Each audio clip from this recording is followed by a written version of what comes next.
কেমন আছেন আপনারা সবাই? আশা করছি আপনারা সবাই সুস্থ আছেন, ভালো আছেন। অন্যান্য দিনের মতো এমন কিছু ছোট ছোট টিপস শেয়ার করব। আশা করছি টিপসগুলি যদি আপনারা অ্যাপ্লাই করেন আপনাদের প্রত্যেক দিনের কাজ সহজ হবে। আমাদের বাড়িতে যে এই ধরনের শীতের সোয়েটার, চাদর বা আমরা যেগুলো ব্যবহার করি, উলিকট, অনেক সময় কি হয়, এই যে জামা কাপড়ের মধ্যে না ছোট ছোট ছোট ছোট মতো গুটি গুটি উঠতে থাকে। এতে দেখতে কিন্তু ভীষণ বাজে লাগে, অনেক বছরের পুরনো মনে হয় নতুন জামা কাপড়ও। কীভাবে পরিষ্কার করবেন? আমাদের বাড়িতে যে রেজার থাকে, মানে দাড়ি কাটার রেজার নিয়ে নিন। তারপর যেরকমভাবে মানে দাড়ি কাটা হয় ঠিক সেরকমভাবেই ধীরে ধীরে করে টানতে হবে, জোরে নয়। দেখুন এইভাবে ধীরে ধীরে যদি আমরা টানতে থাকি, সোয়েটার, চাদর বা কোনো গেঞ্জির থেকে এইভাবে গুটি গুটি উঠলে আপনারা খুব সহজেই পরিষ্কার করে নিতে পারবেন। এই দেখুন কত সুন্দরভাবে হাতার মধ্যে প্রচুর এরকম গুটি ছিল, সেগুলো পুরোপুরি পরিষ্কার হয়ে গেল। এইভাবে পুরো জামাটাই পরিষ্কার করব। ভালো লাগলে ট্রাই করে দেখবেন। হ্যান্ড ওয়াশ কম বেশি আমরা প্রত্যেকেই ব্যবহার করে থাকি। অনেক সময় কি হয়, অনেকের বাড়িতেই দেখা যায় ছোট বাচ্চা থাকে। ছোট বাচ্চা থাকলে ছোট বাচ্চারা কি করে, অনেক সময় দুষ্টুমি করতে করতে দেখা যায় বারবার হ্যান্ড ওয়াশ বের করে, লিকুইডটা বারবার বের করে হাত ধোয়। এতে হাতও রুক্ষ হয়ে যায়, হ্যান্ড ওয়াশটাও কিন্তু নষ্ট হয়। বাচ্চাদেরকে তো আর সবসময় বকাঝকা করা যায় না, না? তাই আপনারা এই ছোট্ট টিপসটি কাজে লাগাতে পারেন। আমাদের বাড়িতে যে জামা কাপড়ের ক্লিপ থাকে, হ্যান্ড ওয়াশের যে পাইপটা আছে সেই পাইপটায় এইভাবে ক্লিপটা লাগিয়ে নিন। পাইপটায় ক্লিপটা লাগালে কি হবে, যতই চাপাচাপি করুক পাইপটা কিন্তু আর নিচে নামবে না, হ্যান্ড ওয়াশের এক ফোঁটাও বের হবে না। হ্যান্ড ওয়াশটাও অপচয় হলো না, বাচ্চাদেরকেও বকার প্রয়োজন পড়লো না। পেন আমরা কম বেশি প্রত্যেকে ব্যবহার করি। পেনের যে ঢাকনা থাকে, পেনের কালি শেষ হলে ঢাকনা সমেত ফেলে দিই। তো এই ধরনের পেনগুলো ঢাকনা ফেলবেন না। আমাদের বাড়িতে যে জামা কাপড় আমরা দড়িতে মেলি, আমরা এই ধরনের ক্লিপ ব্যবহার করি। ছাদেই হোক বা যেখানেই হোক, অনেক সময় অনেক জামা কাপড় থাকে, অনেক সময় দেখা যায় অনেক জামা কাপড়ের সেই মতো ক্লিপ থাকে না।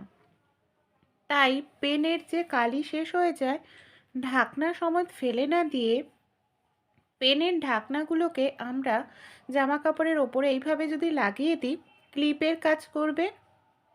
অতিরিক্ত এক্সট্রা ক্লিপ কেনারও প্রয়োজন পড়বে না, আর জামা কাপড়গুলো দড়ির থেকে নিচে পড়ে নোংরা হবে না, টাকাও বাঁচবে, আমাদের জিনিসও ভালো থাকবে। অনেক সময় হয় রান্নাবাড়ি করতে গেলে মেজোতে তেল পড়ে যায় বা টমেটো সস পড়ে যায়, কোনো কাপড় দিয়ে যদি আমরা সেটা পরিষ্কার করতে যাই, দেখা যায় কাপড়টা নোংরা হয়, আমাদের খাটনি বেড়ে যায়, কাপড়টা আবার পরিষ্কার করতে লাগে। কোনো রকম খবরের কাগজ বা নর্মাল একটি কাগজ নিয়ে নিন, খুন্তি নিয়ে নিন।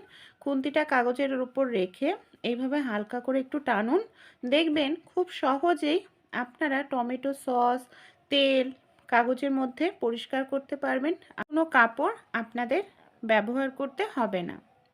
অনেক সময় এই যে গ্যাসের সিলিন্ডারের ক্যাপটি খুলতে আমাদের খুবই কষ্টর মধ্যে পড়তে হয়। বাড়িতে যদি বয়স্করা কেউ থাকে তাদের জন্য কিন্তু এটা আরও বেশি কষ্টকর। নেল কাটার আমাদের প্রত্যেকের বাড়িতেই থাকে। নেল কাটারের ভেতরের যে আংটাটা, এটাকে এইভাবে বের করে নিন। এটার সাহায্যেই খুব সহজেই কিন্তু আমরা গ্যাসের সিলিন্ডারের যে ক্যাপটা সেটাকে খুলে নিতে পারবো। সবার প্রথমে গ্যাসের সিলিন্ডারের যে ক্যাপটা লক করা থাকে কাগজটা আমি খুলে নিলাম এইভাবে। এরপর ক্যাপের সামনে যে আংটাটা আছে তার মধ্যে এইভাবে আমি নেল কাটারটাকে ঢুকিয়ে নিচ্ছি। এই দেখুন এইভাবে ঢুকিয়ে কোনো রকম শক্তি প্রেসারের প্রয়োজন নেই, ওপর থেকে হালকা করে টান দিলেই ব্যাস সিলিন্ডারের ক্যাপ আপনারা খুলে ফেলতে পারবেন। আলুর খোসা অনেক সময় ছাড়াতে না অনেকটা সময় লেগে যায়, ছুরি বটি দিয়ে ছাড়ালেও নতুন আলুর খোসা তো একেবারে পাতলা হয়, খোসার সঙ্গে আলু উঠে আসে। আমাদের বাড়িতে যে এই ধরনের চা ছাঁকনি থাকে, চা ছাঁকনি নিয়ে নেবেন। চা ছাঁকনি পুরনো হোক, যে কোনো চা ছাঁকনির হ্যান্ডেল দিয়ে এইভাবে যদি আপনারা আলুর খোসা ছাড়ান, খুব দ্রুত তাড়াতাড়ি আলুর খোসা আপনারা ছাড়িয়ে ফেলতে পারবেন।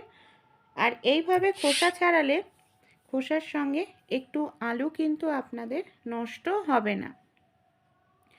বাজার থেকে আমরা যখন বেগুন কিনে নিয়ে আসি, অনেকেই যারা নতুন বাজার করছেন, আমরা অনেকেই বুঝতে পারি না যে বেগুনটা কচি আছে কিনা বা বেগুনটার মধ্যে মানে বীজ হয়ে গেছে কিনা। যখন বেগুন কিনবেন হাতে নিয়ে দেখবেন যে বেগুনটা হালকা হয়, সেই বেগুনের মধ্যে কিন্তু বীজ কম থাকে, কচি হয়।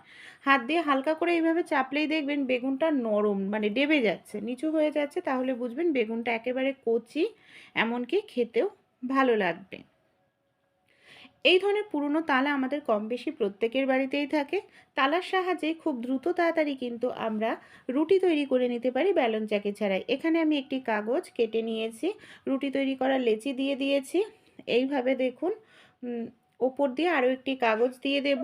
আমাদের বাড়িতে যে পুরনো তালা থাকে, তালার সাহায্যে এইভাবে কিন্তু খুব দ্রুত তাড়াতাড়ি আমরা রুটি বেলে নিতে পারি, বেলন চাকির প্রয়োজন পড়ে না। এই দেখুন, তা আপনাদের রুটিটাও কিন্তু পারফেক্ট তৈরি হবে। এই দেখুন কত সুন্দর রুটি আমাদের এখানে তৈরি হয়ে গেল। ভালো লাগলে ট্রাই করে দেখতে পারেন। একটি সেফটি পিনই আমাদের এমার্জেন্সির সময় মুশকিল কাজ সহজ করে দিতে পারে। কিভাবে? আমাদের প্রত্যেকের বাড়িতে স্মার্টফোন আমরা ব্যবহার করি, অনেক সময় সিম খোলার প্রয়োজন পড়ে কিংবা মেমোরি কার্ডের প্রয়োজন পড়ে। সেক্ষেত্রে এই ধরনের ফোনগুলো পুরনো হয়ে গেলে অনেক সময় পিন হয়তো হাতের কাছে থাকে না বা যত্ন করেও আমরা রাখি না। সেফটি পিন দিয়ে পিন যেখানে খোলার জায়গা হালকা করে চাপ দেবেন, জাস্ট একটুখানি টাচ করলেই দেখবেন খুব সহজেই সিমটাকে আপনারা খুলে ফেলতে পারবেন।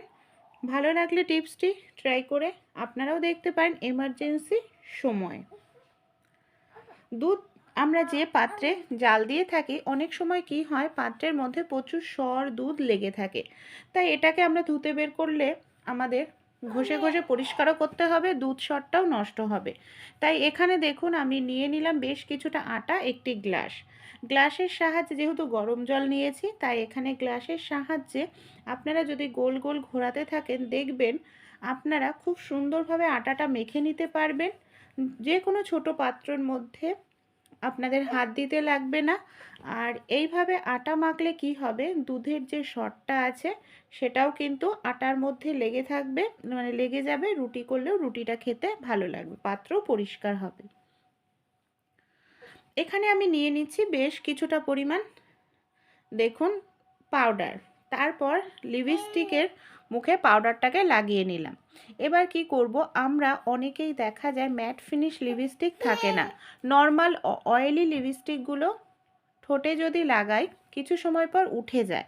তো এইভাবে লিপস্টিকে পাউডার লাগিয়ে নিয়ে লিপস্টিকটা ব্যবহার করলে অনেক সময় ঠোঁটে থাকবে আর দেখতেও ভালো লাগবে, ম্যাট ফিনিশের মতোই হয়ে যাবে। ভালো লাগলে ট্রাই করে দেখবে।